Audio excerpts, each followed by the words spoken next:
आपको क्या लगता है, जिद करना सही है या गलत? आपके पेरेंट्स या फैमिली के एल्डर मेंबर्स ने कभी ना कभी तो ऐसा कहा होगा ना कि ज़्यादा जिद मत करो, बहुत गलत आदत है या फिर बदतमीज़ी है। So let's talk about it.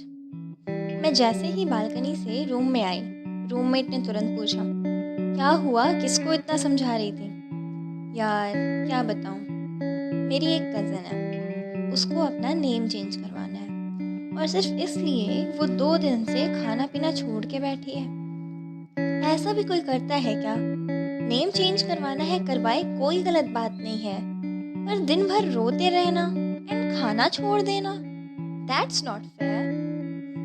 इस बात पे मेरी फ्रेंड का जो रिप्लाई था, उसके बारे में मैं उस दिन से आज तक सोच ही रही हूँ। शी सेड, यार देखो, अगर कोई चीज़ चाहिए हो ना, तो उसके लिए जितनी हो सके उतनी जिद करनी ही चाहिए, क्योंकि अगर हम नहीं करेंगे तो बाकी लोग भी हमें सीरियसली नहीं लेंगे, कोई हमारी बात पे ध्यान नहीं देगा।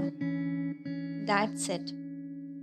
मैंने सुना तो उस बात को, पर आज तक समझती रह गई। एंड पता नहीं क्यों लगा कि जैसे इस बात ने मुझे सेल्फ रिफ्लेक्शन करने पे मजबूर कर दिया। So finally I came to some conclusions. देखो, मुझे पता है आज तक किसी ना किसी ने तो आपको ऐसा बोला ही होगा कि ज़्यादा जिद करना गलत आदत है। हमारी फैमिली में भी होता है, and I always took this to be so normal, because obviously अक्सर सुनने को मिलता था। बट देन, क्या जिद करना सच में इतना गलत है? अगर जिद ना करो तो क्या जो चाहते हो वो मिलेगा? मैं तो ऐसा कभी सोचती ही नहीं थी।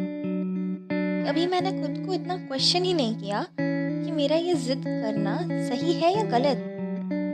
जब हम छोटे बच्चे रहते थे तब तो हम सभी जिद किया करते थे ना, पर तब तो जिद भी कैसी होती थी, फेवरेट टॉय के लिए, कहीं घूमने के लिए या किसी पार्क में जाने के लिए। पर अब मैं उसकी बात नहीं कर रही। वाइल ग्रोइंग अप हमेशा से ये थॉट प्रोजेक्ट किया जाता है कि जिद करना बेकार बात होती है, बदतमीजी होती है, हमें अंडरस्टैंडिंग होना चाहिए। आई एग्री, अंडरस्टैंडिंग तो होना चाहिए, पर इसका मतलब ये तो नहीं कि दूसरों की बात सुनने, समझने और मानने के लिए हम अपनी ही बात को एकदम से नज़रअंदाज कर दें, अपनी ही आवाज़ को अनसुना कर दें।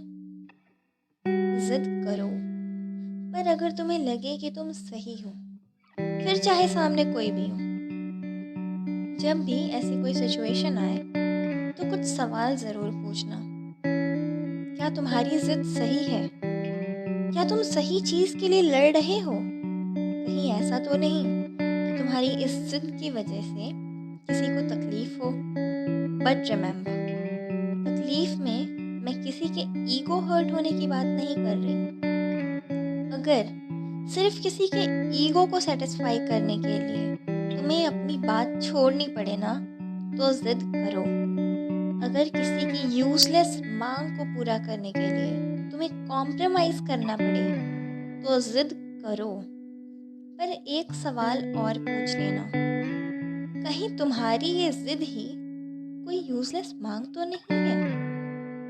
आई नो, अंडरस्टैंडिंग होना और खुद के लिए स्टैंड लेना दोनों ही बहुत डिफ़िकल्ट है, और इन दोनों में बैलेंस रखना उससे भी ज़्यादा डिफ़िकल्ट।